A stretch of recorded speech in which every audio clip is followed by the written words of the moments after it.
if emissions continue, then there's a very good chance that we're going to see a level of drought and aridity that we haven't seen in at least 1,000 years. This is In the Loop. I'm Christian Bryant. Tonight we're learning more about attacks just outside the Kabul airport that have rocked the capital of Afghanistan. At least 2 explosions appeared to target Afghans and U.S. personnel evacuating Kabul by air. The casualty count from these blasts is still climbing, but we know at least 12 U.S. service members and Afghan civilians were killed, and the attacks put a pause on efforts to get the U.S. and its allies out of Afghanistan. To those who carried out this attack, as well as anyone who wishes America harm, know this: we will not forgive. We will not forget. We will hunt you down and make you pay. Of course, the Taliban is effectively in control of the country now, though the U.S. military has set up its own perimeter around the airport to continue airlifting people out. Since that evacuation began on August 14th, the U.S. has helped more than 95,000 people escape Taliban rule in Afghanistan. That includes more than 13,000 just in the last day. The top suspect in these attacks is ISIS. The terror group may not control the huge swaths of Iraq and Syria they once held, but they still pose a threat across the region, including in Afghanistan. For the record, ISIS is an enemy not just of the US government, but to the Taliban as well. US intelligence and reporters on the ground are continuing to gather new information on these attacks outside the Kabul airport. We've been clear all along that we're going to retain the right to operate against ISIS in Afghanistan. And we are working very hard right now to determine attribution, to determine who is associated with this cowardly attack, and we're prepared to take action against them. 24/7, we are looking for them. We'll look back on the latest from Afghanistan later in the show, but for now, we're turning our attention back to the US, where about half of the country has seen a long, dry summer that's having a direct impact on people's lives. Just take a look at this drought monitor from the Center for Climate and Energy Solutions. That's a whole lot of red and maroon in the West, which stands for extreme or exceptional drought. Not a great place to be. California is especially struggling this year. The state produces 1/3 of the country's supply of vegetables and 2/3 of its fruit. But federal and state officials cut back water allocations, forcing farmers to change up their crops or just straight up ditch them. That can result in less produce for the rest of the country and higher prices at the grocery store. The dry weather is also impacting ranchers and their livestock. In one day, an adult cow can eat more than 20 pounds of grass and drink up to 30 gallons of water. When it's drier, you're getting a lot less of that. According to the Center for Climate and Energy Solutions, 18.6 million beef cattle are experiencing drought. The thing is, this is sort of becoming the norm, especially for states out west. In the recent decades, droughts have been some of the most expansive ever. California was under an extremely drawn-out drought from December of 2011 to March of 2017. Texas experienced its driest 12 months ever in 2011. In 2012, 81% of the contiguous United States was under abnormally dry conditions. And now, this year, for the first time ever, the US government declared a water shortage on the Colorado River, something tens of millions of people depend on for drinking water. The supply cuts come as Lake Mead, the river's main reservoir and the largest in the US, is draining at an alarming rate. Newsy's Clayton Sandell has more on the wide-ranging impacts from this shortage. From high above, it's hard to miss an enormous water reservoir stretching 100 miles across the desert Southwest. But to truly understand what's happening at Lake Mead on the Nevada-Arizona border, you have to get down on the water with Captain Jack.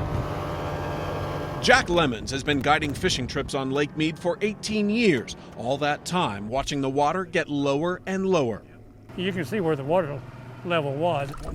And the fish getting smaller and smaller. Wasn't uncommon in the early 2000s to go out and get 2, maybe 3 fish in the 20, 30 pound category. Haven't seen a fish over 8 pounds in probably 10 years. Lake Mead is shrinking. So the evidence here is pretty dramatic. You can see where the water level has dropped more than 150 feet in about the last 20 years.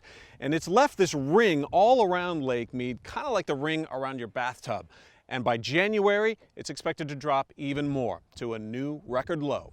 That is why, for the first time since Lake Mead was created nearly a century ago, the largest artificial body of water in the world, it extends upstream 115 miles into the lower reaches of the Grand Canyon. The federal government will soon take the unprecedented step of cutting the amount of water flowing to Nevada, Arizona, and Mexico.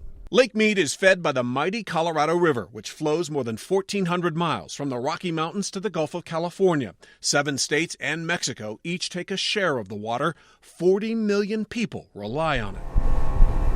But the demand for water is now more than the Colorado River can supply. Climate change, drought, and more people are helping grow an enormous water deficit that some estimates say could top 200 billion gallons. That math doesn't work. It doesn't work. We knew it didn't work. Climate change is making it that much worse. Colby Pellegrino works for the Southern Nevada Water Authority, home to Las Vegas, land of epic casino fountains, lush golf courses, and since the 1970s, a rapidly growing population that gets 90% of its water from Lake Mead. Her mission is to make sure they don't run out. Born and raised in Las Vegas, I would not put any money on Lake Mead bouncing back up. You know, I think we need to plan for how we keep Mead where it's at today. The problem isn't just water, it's power. So right behind me here is Hoover Dam. It was built back in the 1930s and not only plugged the Colorado River and created Lake Mead, but it also generates electricity for 1.3 million people in Nevada, California, and Arizona. But less water here means less power, and it's already seeing an output drop of 25%.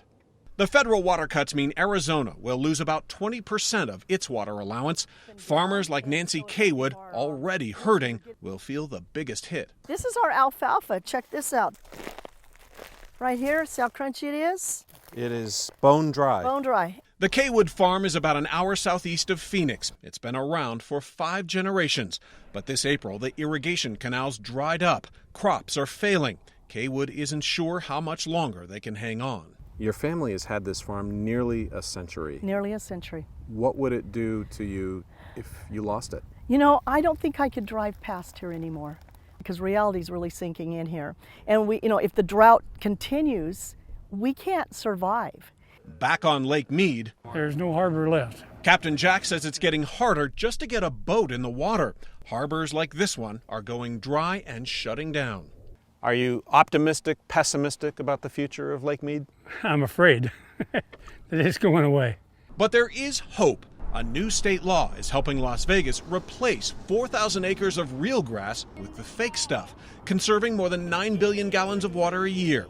Rebates are helping homeowners pay for new water-smart front yards. And then there is Cameron Donnarumma. My job is to go around the city of Las Vegas and basically look for water waste. He's a Vegas water cop. We prefer to be called water waste enforcers.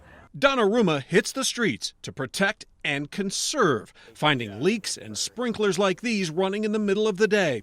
But at this house, the water shuts off just at the 11 a.m. deadline, the homeowner barely avoiding an $80 fine. The runtime appeared to be a bit too long. As you can see, the water started to build up quite a bit into the gutter and down the street. So no ticket today, no violation, but maybe you'll follow up later? Yeah, what we'll do is we may put something in the computer just for us to note that we should maybe come back next week. All of this has made the Las Vegas Valley a model for conservation. Since 2002, despite a population jump of 46%, Colorado River water use dropped by 25%. Impressive numbers that Pellegrino hopes can be repeated in other states. And I think it's foolish for anyone to think that they're just going to sit and wait and not have to be a part of the solution. Everybody's going to have to do more with less in order for the West to continue to thrive. Here to talk to us a little bit more about restrictions to the Colorado River is Clayton Sandell, new reporter and friend of ITL. Clayton, I know you're burning up out there in Arizona, so we'll get right to it, man. These cuts to Colorado River access will affect Arizona, Nevada, and Mexico. But what's the deal with California, which is another big water user that touches the Colorado River? Yeah, that's exactly right. California is the biggest user of Colorado River water, but they will not be seeing any cuts right now. And the reason is, back in the 1920s, when these 7 western states negotiated the agreement to share the Colorado River, California had the biggest population and the biggest need. So basically, their water rights trumped everybody else's. But as those other states have grown, they are now fighting for a bigger share of the water pie. But if Lake Mead continues to go down, California will also see some water cuts. I guess aside from drinking water, as we saw in your package, farms also heavily depend on the Colorado River for irrigation. How exactly are these farmers coping, or how do they plan to cope with this restricted access to the Colorado River? Well, the fact is, right now, a lot of them are not coping. We're here in Pinal County, about an hour south of Phoenix, and I want to show you, we are in an irrigation canal that has been bone dry since April, and it's supposed to have water in it year-round. And Nancy Kaywood, the farmer that you saw in our piece there, she told me for the first time she is considering selling this farm that's been in the family for a century. Christian? Clayton, thank you so much for your time, man. We're praying for some shade for you, and we'll talk to you again soon. We've seen extreme weather patterns lately, from floods to fires caused by droughts, and human-driven climate change is the culprit. Newsy's Scott Withers gives us a broader look at these trends and breaks down what this means for climate change. The American West, a landscape changing rapidly. The green pastures of the upper plains turning brown. The lush forests of the Pacific Northwest drying out, burning down. Majestic rivers and reservoirs dropping to dangerously low levels. A 2-decade-long mega drought redefining the region. Droughts are a normal part of the environment. They've occurred for as long as rain has fallen to the planet's surface. The U.S.'s geological location on the planet makes it ripe for reoccurring droughts. The Dust Bowl of the 1930s, decimating the agricultural industry in America's breadbasket. But there were many droughts before, and there have been many since. The 1950s, the early 2000s, leading into what scientists have long warned about, a persistent, never-ending drought in America's West. Droughts may be naturally occurring, but human-driven climate change making the problem worse. If emissions continue, then there's a very good chance that we're going to see a level of drought and aridity that we haven't seen in at least 1,000 years.